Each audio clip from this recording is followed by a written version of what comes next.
Geological time scale যেটার উপর ভিত্তি করে করা হয়েছে, সেই টাইম স্কেলটার ভিত্তিগুলি হচ্ছে, প্রথম হচ্ছে ফিল্ড অবজারভেশন, দ্বিতীয় হচ্ছে fossil stratigraphic correlations, radioactive datings, palaeomagnetic orientations, orbital revolution of the earth এবং রোটেশন অফ দি আর্থ। এই যে 7টা জিনিস, এই 7টা জিনিসের উপর ভিত্তি করে জিওলজিক্যাল টাইম স্কেলটা তোমার মানে আমার রেকর্ড করা হয়েছে। পৃথিবীর যে ঘটনাগুলি ঘটেছে একদম তার ফরমেশন থেকে শুরু করে বর্তমান পর্যন্ত, সেই ঘটনাগুলির মধ্যে থেকে কিছু মেজর ঘটনাকে এই পৃথিবীতে ঘটেছিল। যেমন ধরো কোন কোন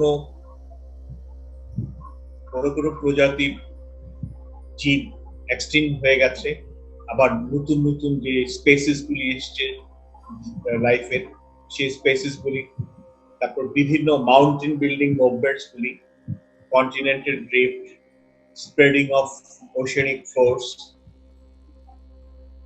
তারপর wide spread glaciation, dominance of certain species, massive migration of the life between land water are all considered well according to the giant geological time scale.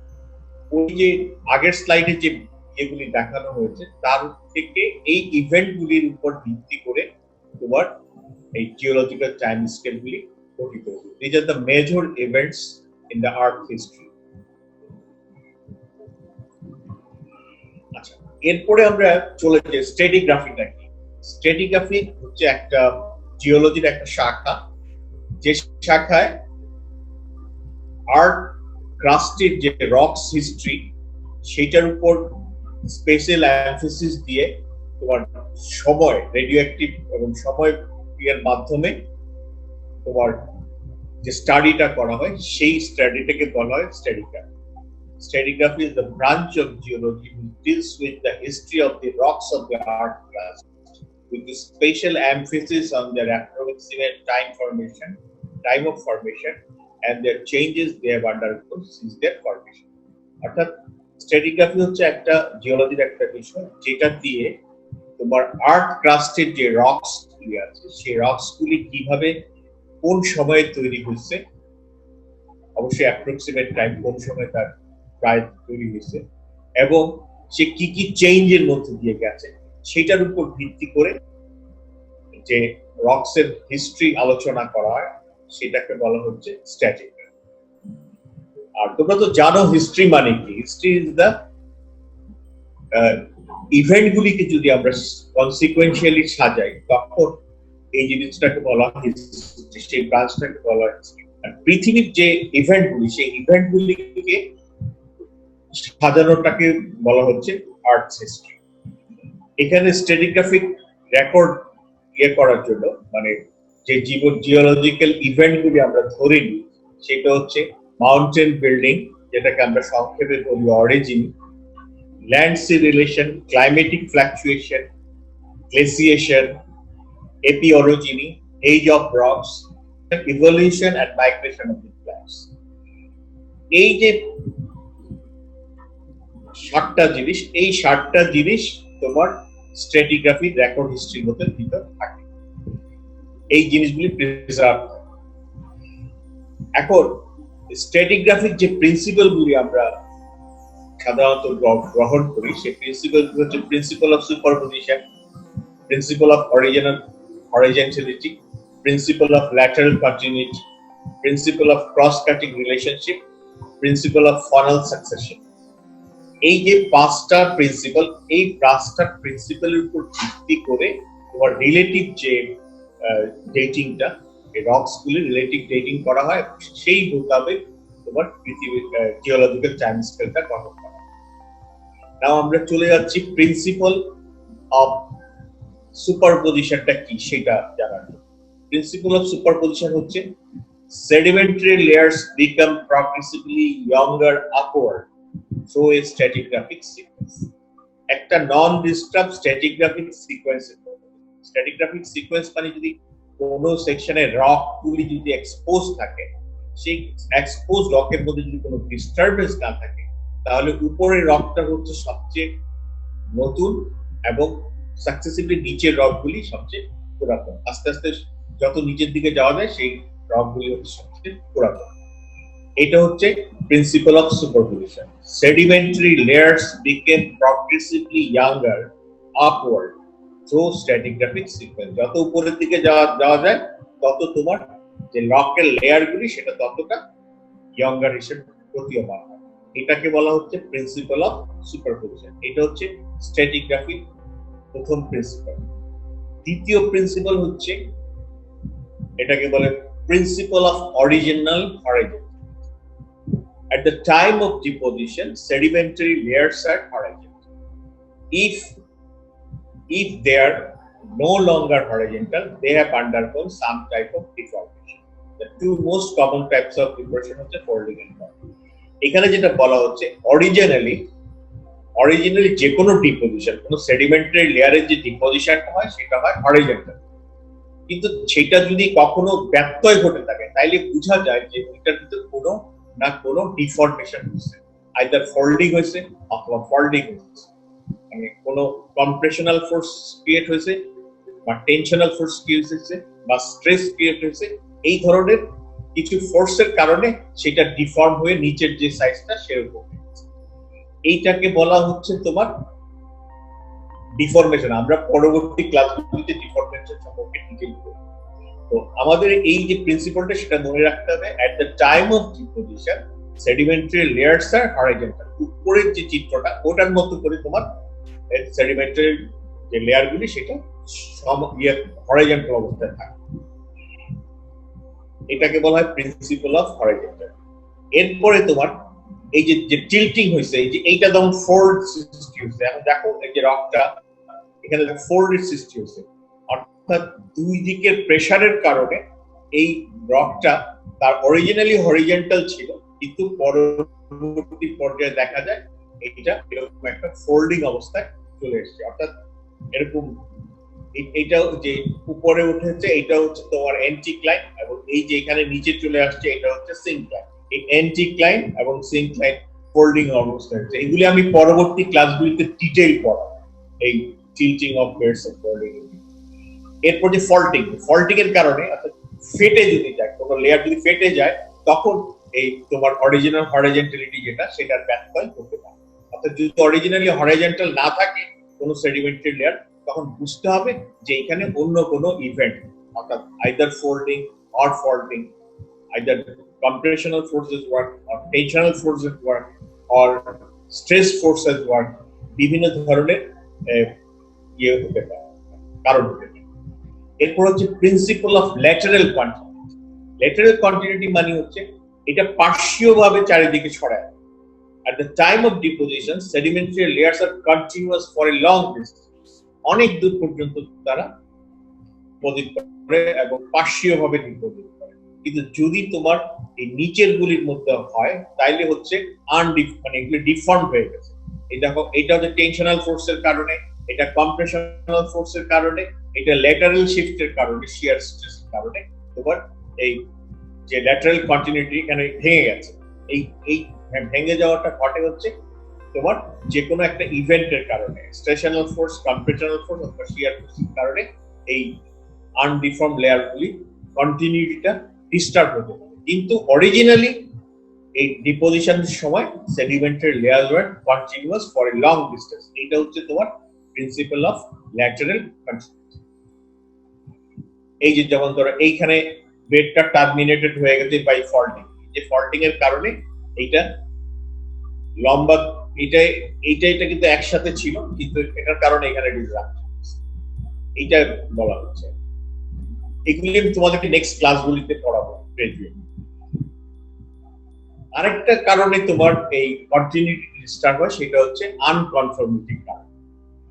আনকনফর্মিটি হচ্ছে একটা ইভেন্ট বা একটা এপিসোড টাইম স্কেলের। সেই এপিসোডটা হচ্ছে সেডিমেন্ট ডিপোজিশনটা থেমে যায়, সেডিমেন্ট ডিপোজিশন যদি না হয় অথবা সেডিমেন্ট যদি যেটা ডিপোজিটেড হয়েছে ওটা যদি এরোশনে চলে যায়, তখন যে পরবর্তী পর্যায়ে একটা কিছুদিন গ্যাপের পরে যদি আবার ডিপোজিশন শুরু হয়, তখন এই দুটার মানে before deposition, before stop or before এরোজন এবং আফটার এরোজন যে ডিপোজিশন গুলি হয়েছে, সেই ডিপোজিশন গুলির মাঝখানে যেই লেয়ারটা হবে, যে গ্যাপটা হবে, সেইটাকে বলা হচ্ছে আনকনফর্মিটি।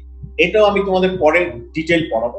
জাস্ট জেনে রাখো আর কি, এই তিনটা কারণে তোমার ল্যাটারাল কন্টিনিউটিটা ডিস্টার্ব হতে পারে: আনকনফর্মিটি, কম্প্রেশনাল স্ট্রেস, টেনশনাল স্ট্রেস, আর একটা হচ্ছে শিয়ার স্ট্রেস। এই কয়েকটার কারণে তোমার হতে পারে।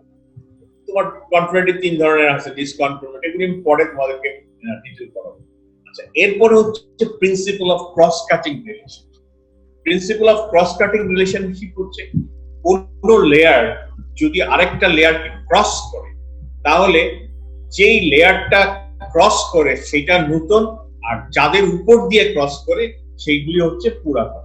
A rock body that is cut or crossed by another rock body, structure or unconformity is older than what is cutting it.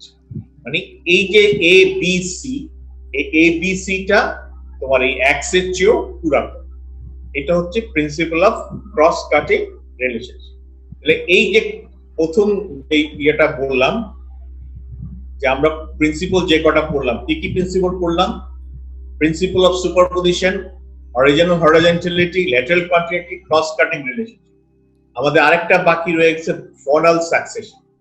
তো ফনাল সাকসেশন যেটা, সেটা হচ্ছে যে fossils are found in a consistent and predictable succession everywhere on the earth. মানে fossils, যেই প্রাণীগুলি extinct হয়েছে বা নতুন প্রাণীগুলি যেগুলি আসছে, সেই প্রাণীগুলি একটা নির্দিষ্ট সাকসেশনে সব পৃথিবীর সব জায়গায় পাওয়া যায়।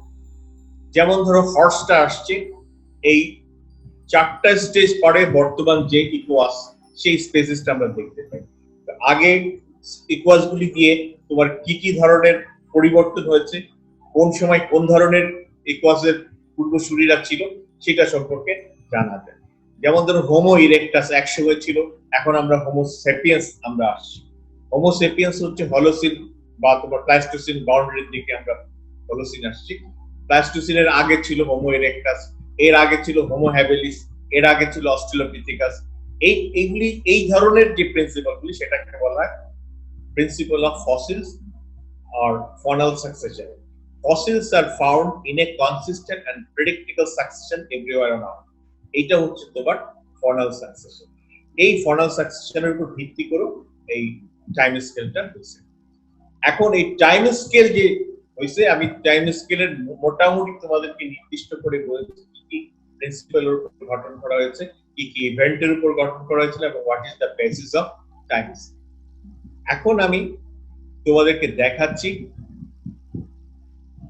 যে লার্জেস্ট সেকশন আর ইয়নস, মানে আমরা যদি ভাগ করি, সবচেয়ে বড় ভাগের, সময়ের সবচেয়ে বড় ভাগকে বলা হচ্ছে ইয়নস। এই ইয়নসটা divided into eras, second largest section. এই এরাসটা ডিভাইডেড ইনটু পেরিয়ডস, পেরিয়ডস আর ডিভাইডেড ইনটু এপক। এখন দেখো যে এইখানে দেখো, ইয়ন হচ্ছে পৃথিবীর সৃষ্টি থেকে, অর্থাৎ 4.6 বিলিয়ন ইয়ার্স থেকে শুরু হয়েছে, আর এটা বর্তমান পর্যন্ত কন্টিনিউ করছে। 4.6 বিলিয়ন ইয়ার্সটাকে আমরা তোমার চারটা ইয়নে ভাগ। একটা হচ্ছে হেডেন, আর্কিয়ান, প্রোটারোজোইক, সেনোজোইক। এইটাকে বলা হয় হেডেন, আর্কিয়ান, প্রোটারোজোইক আর ফেনারোজোইক। হেডেন, আর্কিয়ান, প্রোটারোজোইক এবং ফেনারোজোইক, এই কয়েকটা হচ্ছে তোমার, এই চারটা হচ্ছে তোমার ইয়ন। হেডেন, আর্কিয়ান এবং প্রোটারোজোইককে আবার প্রি ক্যাম্ব্রিয়ানও বলা হয়, অথবা ক্রিপ্টোজোইকও বলা হয়। এই যে প্রি ক্যাম্ব্রিয়ান, এই যে এটাকে, যে তিনটাকে যে একসাথে প্রি ক্যাম্ব্রিয়ান বলা হয়, এই প্রি ক্যাম্ব্রিয়ানটা হচ্ছে সুপার ইয়ন, মানে ইয়নের তিনটা ইয়নকে একসাথে করে সুপার ইয়ন বলা হচ্ছে। এই হেডেন, তারপর আর্কিয়ান এবং প্রোটারোজোয়িক। এই যেমন ধরো হেডেন যে ইয়নটা, সেটার ব্যাপ্তি ছিল 4.6 বিলিয়ন থেকে 4 পর্যন্ত, 4 বিলিয়ন পর্যন্ত ছিল হচ্ছে তোমার হেডেন। 4000 থেকে 3500 বিলিয়ন, 3500 মিলিয়ন পর্যন্ত হচ্ছে এটা কন্টিনিউ করছে, আর্কিয়ানটা কন্টিনিউ করছে 2500 পর্যন্ত। 4000 থেকে 2500 পর্যন্ত এটা কন্টিনিউ করছে হচ্ছে আর্কিয়ান। আর তারপরে হচ্ছে প্রোটারোজোয়িকটা শুরু হয়েছে 2500 থেকে 500 মিলিয়ন পর্যন্ত, এটা হচ্ছে তোমার প্রোটারোজোয়িক। এরপরে ফেনারোজোয়িক হচ্ছে 500 থেকে বর্তমান পর্যন্ত, এটা হচ্ছে ফেনারোজোয়িক। বুঝতে পারছো তো সবাই? এরাটা হচ্ছে তোমার এই প্রত্যেকটা ইয়নই আবার কতগুলি এরাতে ভাগ করা হয়েছে। এই এরাগুলি হচ্ছে যেমন ধরো হেডেন যেটা, সেটার কোনো ভাগ নাই। আর্কিয়ান যেটা, সেটা তোমার 4টা ভাগে ভাগ করা হয়েছে: ইও আর্কিয়ান, প্যালিও আর্কিয়ান, মেজো আর্কিয়ান, নিও আর্কিয়ান। আবার প্রোটারোজোয়িক ইয়নটাকে ভাগ করা হয়েছে তোমার 3টা এরাতে। একটা হচ্ছে পেলিও প্রোটারোজোয়িক, মেসো প্রোটারোজোয়িক এবং নিও প্রোটারোজোয়িক। এই 3টা ইয়েতে ভাগ করা হয়েছে। এটা হচ্ছে এরা। আর ফেনারোজোয়িকটাকে ভাগ করা হয়েছে তোমার কতগুলি এরাতে: প্যালিওজোয়িক, মেসোজোয়িক এবং সেনোজোয়িক। 3টা এরায় ভাগ করা হয়েছে: প্যালিওজোয়িক, মেসোজোয়িক এবং সেনোজোয়িক। এই প্যালিওজোয়িকের তোমার ব্যাপ্তিটা হচ্ছে তোমার, প্যালিওজোয়িকের ব্যাপ্তি হচ্ছে তোমার 5,500 থেকে 3,500 পর্যন্ত। সরি, 550 থেকে তোমার 350 মিলিয়ন ইয়ার্স পর্যন্ত হচ্ছে তোমার প্যালিওজোয়িক। মেসোজোয়িক হচ্ছে 350 থেকে 150 পর্যন্ত হচ্ছে মেসোজোয়িক। সেনোজোয়িকটা হচ্ছে তোমার মোটামুটি ভাবে তোমার 70 থেকে শুরু হয়েছে। 70 থেকে সেনোজোয়িক এরা শুরু হয়েছে। 70 মিলিয়ন থেকে সেনোজোয়িক এরাটা শুরু হয়েছে। 65 থেকে। এখন এই সেনোজোয়িক এরাটা আবার ভাগ করা হয়েছে কতগুলি ইপকে। ফেনারোজোয়িক এরাটাও কতগুলি ভাগ করা হয়েছে কতগুলি পেরিয়ডে, এবং এই পরবর্তী পর্যায়ে সেই পেরিয়ড গুলি আবার ভাগ করা হয়েছে কতগুলি ইপক। এইভাবে তোমার ইয়নগুলি, মানে ইয়ন থেকে ইপক পর্যন্ত তোমার ভাগ করা হয়ে থাকে। ক্রোনোস্ট্রাটিগ্রাফিকে ইয়নথেম যে স্ট্রাটাটা, সেই স্ট্রাটাটা হইতে যে সময় লাগে সেটাকে বলা হয় ইয়ন। ইরাদেন যে ডিপোজিটটা আছে, সেই একটা ইরাদেন হইতে একটা যে সময়টা লাগে সেটাকে এরা বলা হয়। সিস্টেম হইতে যে সময়টা লাগে সেটাকে পেরিয়ড বলা হয়। একটা সিরিজ হইতে যে সময় লাগে সেটাকে ইপক বলা হয়। একটা স্টেজ হইতে যে সময় লাগে তাকে এজ বলা হয়। অর্থাৎ ক্রোনোস্ট্রাটিগ্রাফিকে ইয়নদেম হচ্ছে ইয়ন, জিওক্রোনোলজিতে ইয়ন, এরাদেম হচ্ছে এরা, সিস্টেম হচ্ছে পেরিয়ড, সিরিজ হচ্ছে ইপক, স্টেজ হচ্ছে এজ। জিওলজিক্যাল ইউনিটে আমরা যদি করেসপন্ডিং টাইম দেখি, একটা যেমন ধরো জিওলজিক ইউনিটগুলি বলার জন্য আমরা ব্যবহার করি লোয়ার, মিডল, আপার।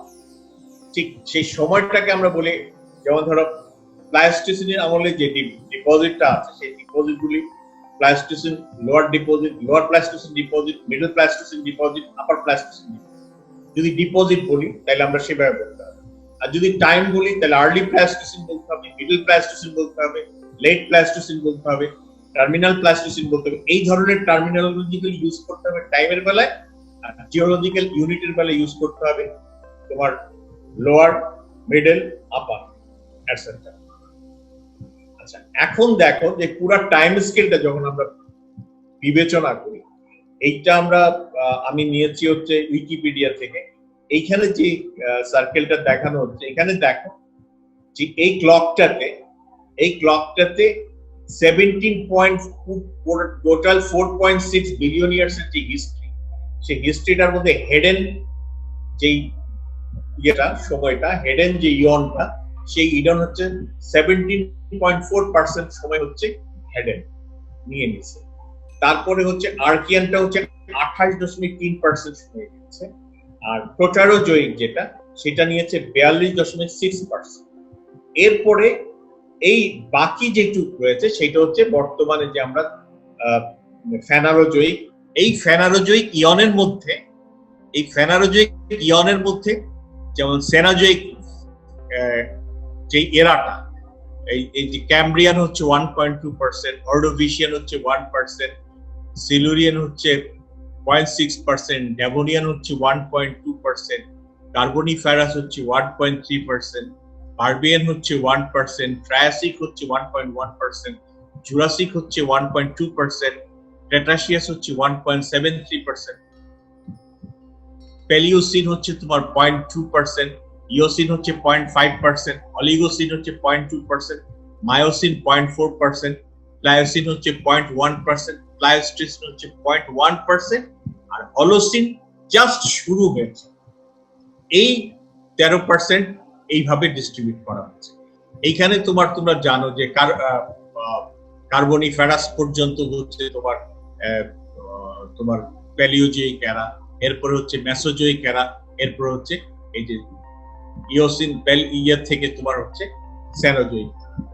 তো এই টোটাল কথা হচ্ছে যে এইখানে যে ফেনারোজোয়িক যে ইয়নটা, সেই ফেনারোজোয়িক ইয়নটা হচ্ছে 13%, আর বাকি যে 87% যে হেডিয়ান ছিল 17.4%, আর্কিয়ানটা হচ্ছে 28.3% এবং 42.6%। টোটাল এটার মধ্যে টোটাল যে টাইম স্কেলটা, সেই টাইম স্কেলটার মধ্যে এই চারটা ইয়নকে এইভাবে আমরা ভাগ করছি। এরপরে দেখো এইখানে সবচেয়ে বড় যে ইম্পর্টেন্ট, এইখানে যে ইভেন্ট গুলি হয়েছে সেটা কিন্তু সবচেয়ে ইম্পর্টেন্ট। সেটা হচ্ছে তোমার পানি যে সৃষ্টি হয়েছে, পানিটা সৃষ্টি হয়েছে কখন? পানিটা সৃষ্টি হয়েছে পৃথিবী সৃষ্টি হচ্ছে যে 4.6 হয়, তাহলে পানিটা সৃষ্টি হয়েছে তোমার শুরু হয়েছে তোমার 4.3 থেকে 4000 বছরের মধ্যে এই পানিটা সৃষ্টি হয়েছে। পানির সৃষ্টি হওয়ার আগে তো কোনো লাইফ থাকতে পারে। পানির সৃষ্টির পরে তোমার 4000 বছর আগে আর্লিয়েস্ট লাইফ যেটা সিঙ্গেল সেলড লাইফ, সেটা সৃষ্টি হয়েছে 4000 বছর আগে। গুলি কিন্তু এখানে যতগুলি ইউনিটের কথা আমি বলছি সবগুলি কিন্তু এমওয়াই, মিলিয়ন ইয়ার্স অ্যাগো। 4500, 4000, 3000 এগুলি সবই কিন্তু মিলিয়ন ইয়ার্স অ্যাগো। এখানে পানির সৃষ্টি হয়েছে তোমার আজ থেকে 4400 থেকে শুরু করে 4000 বছরের মধ্যে তোমার ওয়াটারটা সৃষ্টি হয়েছে। এটা হচ্ছে মিলিয়ন ইয়ার্স। সবগুলি কিন্তু আমি বলতেছি মিলিয়ন ইয়ার্স, এখানে কিন্তু এখন কোনো ইয়ারের ব্যাপার নাই, সবই মিলিয়ন ইয়ার্স। আর সিঙ্গেল সেফ লাইফটা শুরু হয়েছে তোমার 4000 বছরে তৈরি হওয়া, এবং এটা কন্টিনিউ করছে, এখনো কন্টিনিউ করতেছে। আর্লিয়েস্ট অক্সিজেন পাওয়া যায় 3500 বছর আগে। ফটোসিনথেসিসটাও শুরু হয়েছে সেই 3500 বছর আগে থেকে, এবং তোমার অ্যাটমসফিয়ারিক অক্সিজেন যেটা, সেটা সৃষ্টি হয়েছে মোটামুটি 2500 বছর, এখন থেকে 2400 মিলিয়ন ইয়ার্স বছর আগে। অ্যাটমসফিয়ারিক যে অক্সিজেন, বায়ুমণ্ডলের যে অক্সিজেন, সেই অক্সিজেনটা সৃষ্টি হয়েছে। এরপরে তোমার একটা হুরোনিয়ান একটা আইস এজ আছে। হুরোনিয়ান আইস এজের সময় অক্সিজেন ক্রাইসিস দেখা যায়। এরপরে তোমার যে অ্যানিমেল বা যে লাইফ গুলি হয় সেটাকে ইউক্যারিওটস বলা হয়। এরপরে এটা ইউক্যারিওটসটা শুরু হয় তোমার হচ্ছে মোটামুটি ভাবে 2000 মিলিয়ন ইয়ার্স বছর আগে, এবং এটা কন্টিনিউ করতেছে এখনো। এরপরে মাল্টি সেলুলার লাইফ যেটা, সেটা মোটামুটি ভাবে শুরু হয় হচ্ছে মানে সেক্সুয়াল প্রোডাকশন সহ, সেটা শুরু হয় তোমার 1100-1200 মিলিয়ন ইয়ার্স আগেতে, এটাকে মাল্টি সেলুলার লাইফ বলে। এরপরে অ্যানথ্রোপড এবং মলাস্কা, এটা আমরা পাই হচ্ছে 500 বছর আগে। এখানে যে জিওলজি আর্লিয়েস্ট প্ল্যান্ট পাওয়া যায় হচ্ছে তোমার এটাও প্রায় 500 বছর আগে, 750 বছর আগে আর্লিয়েস্ট প্ল্যান্ট।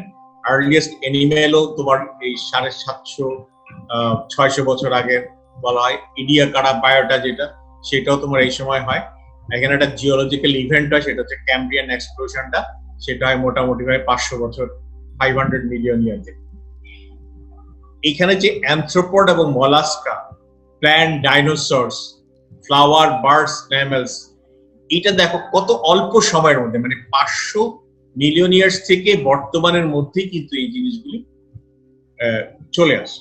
এই লাইফ, এটাকে বলা হয় লাইফ বা বায়োস্ট্র্যাটিগ্রাফি, আমরা এটাকে মোটামুটি ভাবে বলতে পারি।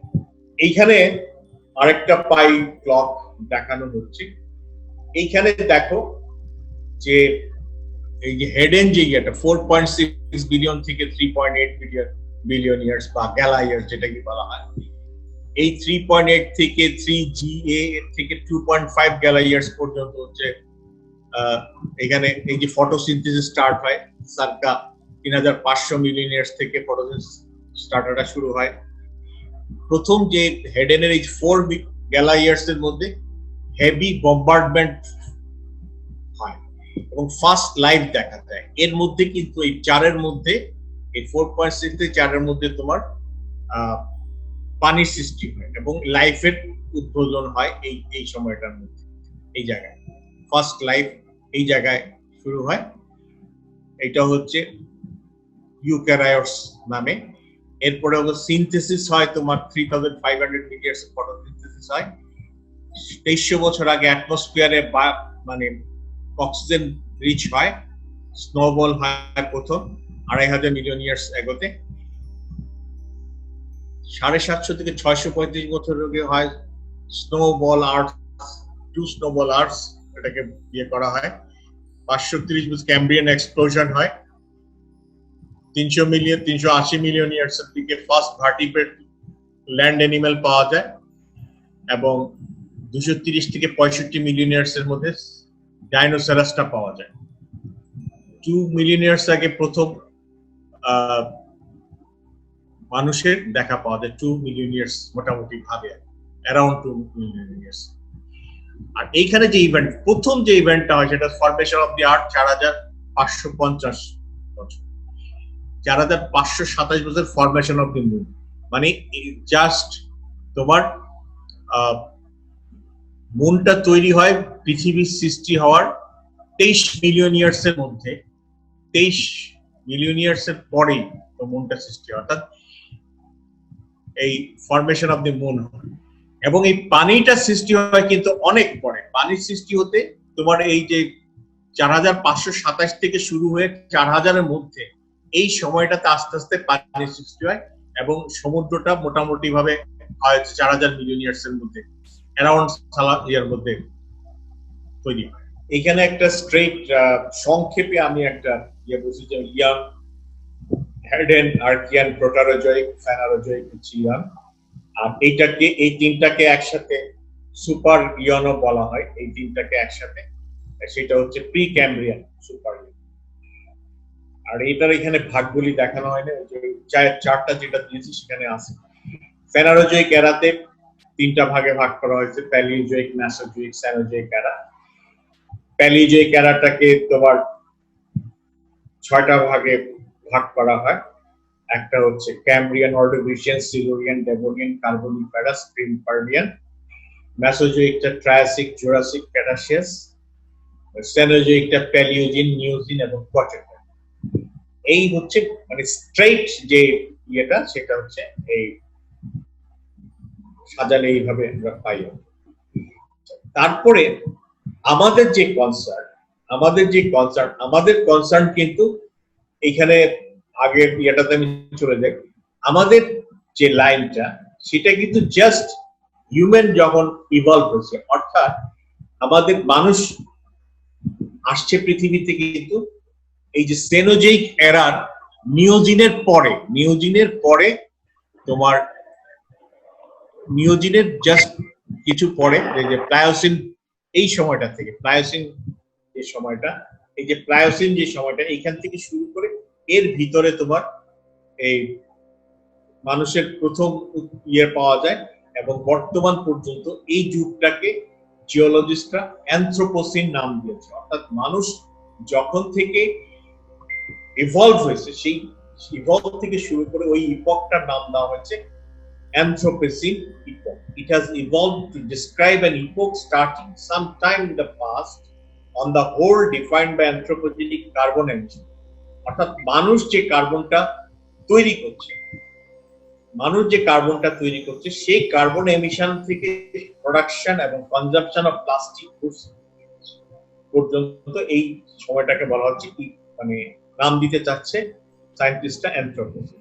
Critics of this term say that the term should not be used because it is difficult, if not nearly impossible to define specific time when humans started influencing the rock strata. যেহেতু এটা critics যেটা বলা হয়, এটার এগেইনস্টে যেটা বলা হয়, যেহেতু মানুষ কখন রক ব্যবহার শুরু করেছে সেটা স্পেসিফিক্যালি বলা যায় না, সেহেতু এই নামটা নিয়ে অনেক জিওলজিস্টের দ্বিধা রয়েছে। এবং মানুষ কখন চলে যাবে সেটাও ঠিক নেই, কাজে এখন এটাকে অ্যানথ্রোপোসিন নাম দিয়ে লাভ। কিন্তু এটা 2016 সালের অগাস্ট মাসে আইসিএস তোমার এই টার্মটাকে গ্রহণ করেছে। Computer science international commission of stratigraphy, যেটা তারা এই টার্মটা অ্যাপ্রুভ করেছে, ইউজ করা শুরু করেছে অগাস্টে 2016। এখন এই যে হোমো বিংস যে টাইমলাইন আমরা যেটা মোটামুটি ভাবে পাই আমাদের আর্কিওলজির জন্য, যেটা ইম্পর্টেন্ট সেটা হচ্ছে এই যে 10 মিলিয়ন থেকে শুরু করে বর্তমান পর্যন্ত এই সময়টায় বিভিন্ন ধরনের মানব বা মানবের যে পূর্বসূরি তাদের যে ফসিল পাওয়া যায়, সেই ফসিলের মাধ্যমে বলা হচ্ছে যে এই যুগটাকে মোটামুটি ভাবে অ্যানথ্রোপোসিন বলা যেতে পারে। 10 মিলিয়ন থেকে বর্তমান পর্যন্ত এখানে যে প্রথম যে মানব বা এটা মানবের পূর্বসূরির কথা বলা হচ্ছে সেটার নাম হচ্ছে তোমার কেনিয়াতে পাওয়া গেছে, সেটা হচ্ছে নাকালিপিথেকাস আর্লিয়ার এপস এটাকে বলা হয়। তারপরে ওরানোপিথেকাস গরিলা টাইপের, তারপর হচ্ছে অরিওপিথেকাস, তারপরে হচ্ছে তোমার সাহেলেনাথ্রোপাস, এটা প্রবাবলি 2 পায়ে দাঁড়াইতে পারতো। তারপর হচ্ছে অরোরিন, এরপরে হচ্ছে হোমিনিনি যেটা সেটা আর্ডিপিথেকাস, আর্লিয়েস্ট যেটা সেটা হচ্ছে আর্লিপিথেকাস। তারপর হচ্ছে অস্ট্রেলোপিথেকাস। আর্ডিপিথেকাস বা হোমিনিনের মোটামুটি যে যাত্রা সেটা আমরা বলতে পারি যে 5.5 মিলিয়ন ইয়ার্স আগের থেকে এই হোমিনিনটা পাওয়া যাচ্ছে আর্ডিপিথেকাস, এবং অস্ট্রেলোপিথেকাস মোটামুটি ভাবে 4 মিলিয়ন থেকেই পাওয়া যাচ্ছে এবং এটা এক্সটিংক্ট হয়ে যায় 2.5 মিলিয়নের মধ্যে। 2.5 মিলিয়নের মধ্যে হোমো হ্যাবিলিসের উৎপত্তি আমরা দেখি। তারপরে তোমার হোমো ইরেক্টাসের দেখা যায় 2 মিলিয়ন থেকে শুরু করে তোমার প্লাইস্টোসিন, বেশ কিছু জায়গায় প্লাইস্টোসিন সময়ও তোমার হোমো ইরেক্টাস ছিল। এরপরে যে আমাদের আর্লিয়েস্ট হোমো সেপিয়ান্স হাইডেলবার্গ জেনেসিস যেটা বা নিয়ান্ডারথ্যালেনিসিস যেটা, সেটা হচ্ছে তাদের দেখা যায় আমরা মোটামুটি ভাবে এটা আমরা পাই হচ্ছে 50,000 বছর আগের থেকে এই নিয়ান্ডারথ্যালেনিসিসটা বিলুপ্ত হয়ে যায় হচ্ছে অ্যারাউন্ড 25,000 এর মধ্যে এটা বিলুপ্তি হয়ে যায়। এরপরে তোমার হোমোসেপিয়েন্স যেটা সেটা আমরা পাই, হোমোসেপিয়েন্স ক্রোমেনেসিস, হোমোসেপিয়েন্স সেপিয়েন্স, এইভাবে তোমার এই হোমিনিন টাইমলাইনটা আমরা কনস্ট্রাক্ট করতে পারি। এখন এই যে পুরো যে ইয়েগুলি আমি বললাম সেটাকে যদি আমি একটা বছরে কনভার্ট করি, মানে আমাদের যে ক্যালেন্ডার ইয়ারটা আছে সেই ক্যালেন্ডার ইয়ারে যদি আমরা ধরি, তাহলে যদি ধরো জানুয়ারির 1 তারিখ থেকে শুরু করে ডিসেম্বরের 31 তারিখ পর্যন্ত, তাহলে এটাকে এইভাবে ইয়ে করা যায়। জানুয়ারির 1 তারিখে হচ্ছে সোলার সিস্টেম এবং আর্থ ক্রিয়েট হয়েছে সেটা হচ্ছে 4.5 গ্যালা ইয়ার্স বা বিলিয়ন ইয়ার্স বলতে পারো। তারপর জানুয়ারি 4 যেটা অর্থাৎ 4 তারিখ, অর্থাৎ 2 দিন পরে অরিজিনটা তৈরি হয়েছে, মুনটা তৈরি হয়েছে। জানুয়ারির 12 তারিখে তোমার মিনারেল গ্রেইন, প্রথম মিনারেল গ্রেইন যেটা জিরকন অস্ট্রেলিয়াতে পাওয়া গেছে সেটা হচ্ছে 4.4 গ্যালা ইয়ার্সে। তার 1 মাস পরে ওল্ডেস্ট নোন রক পাওয়া যায়, সেটা হচ্ছে 4 গ্যালা ইয়ার্সে ফেব্রুয়ারি 13 তারিখ, 1 মাস পরে। মানে এইটা কম্পেয়ার করতেছি জানুয়ারির 1 থেকে ডিসেম্বর 1 তারিখ পর্যন্ত ইভেন্ট আমি এখানে বলতেছি আর কি, যে কয়টা দিন লাগছে। আর মার্চের 1 তারিখে প্রথম কেমিক্যাল এভিডেন্স পাওয়া যায় লাইফের।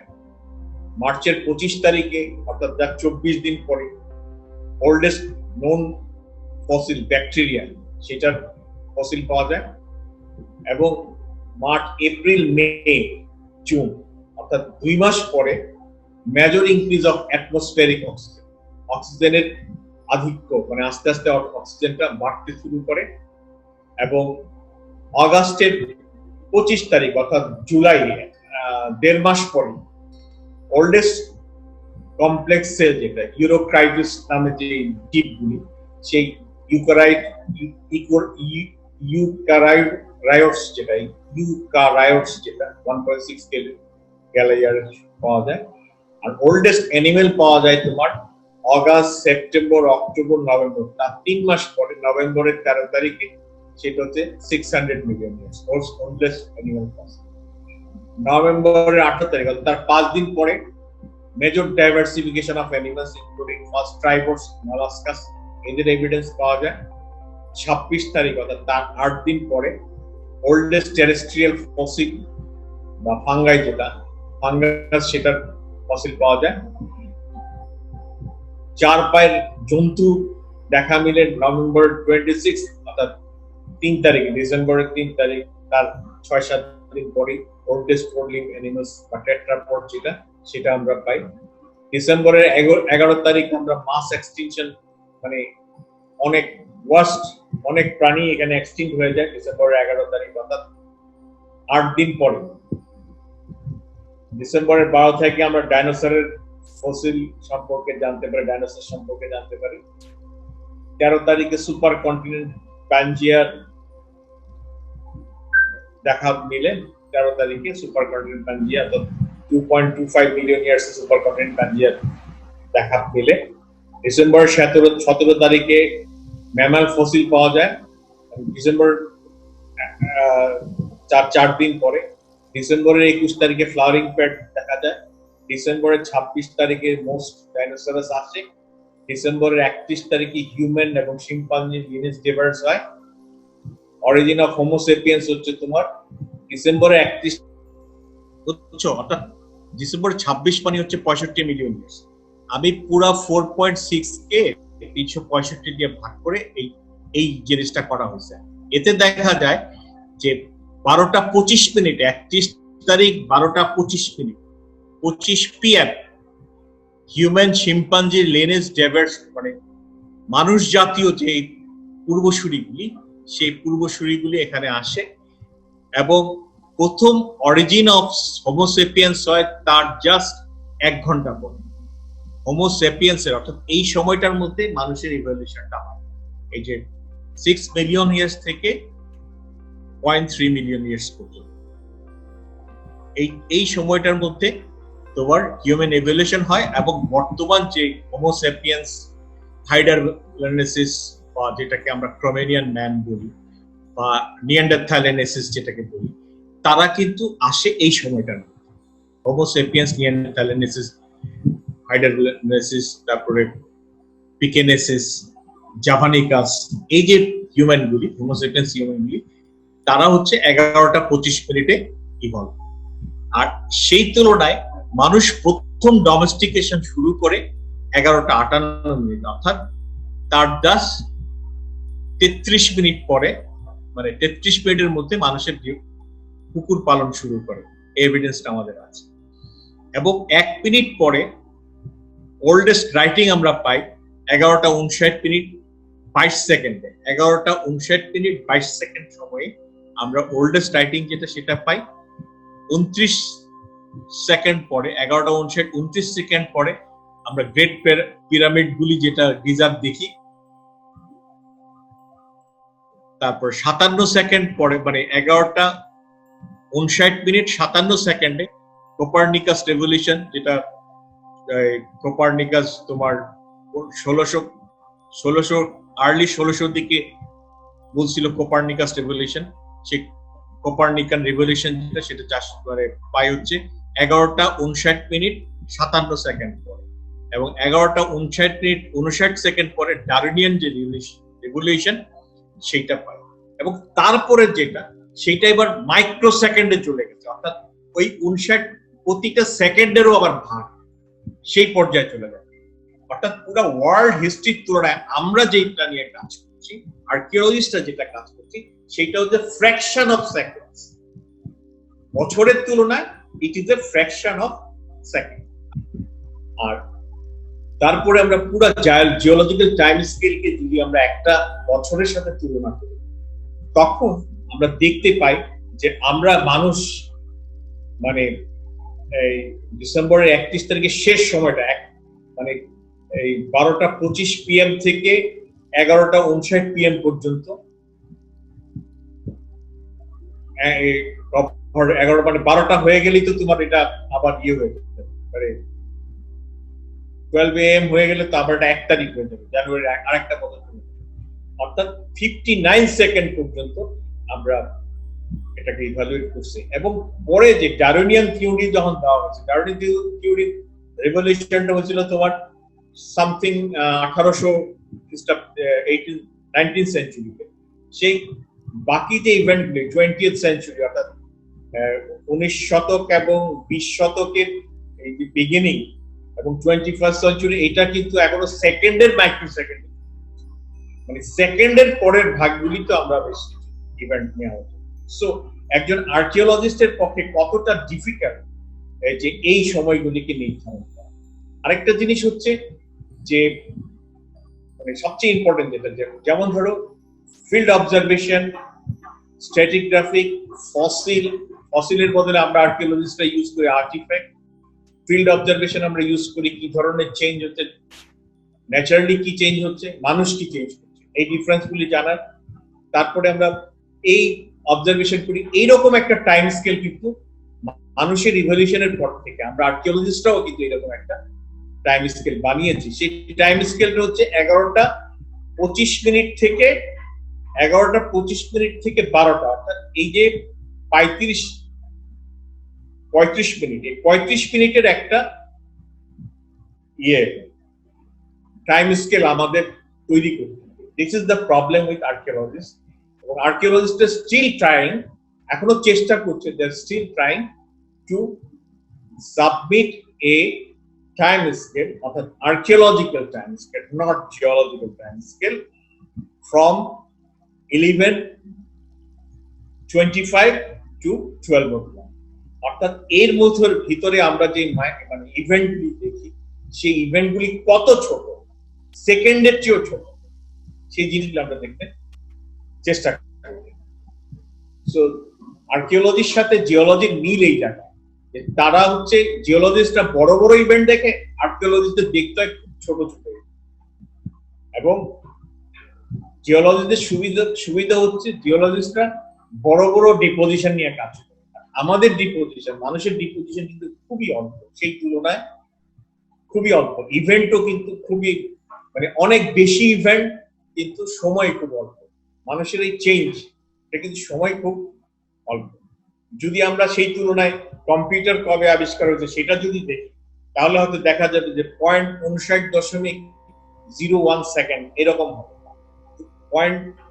11.59.01 সেকেন্ড, 0.01 সেকেন্ড। তারপরে ধর দেখা যাবে যে মোবাইল আসছে 0.015 সেকেন্ড এরকম। মানে কতটা ফাইনেস্ট ওয়েতে আমাদের কাজ করতে, তা না হলে আমাদের এইটাই বলতে হবে।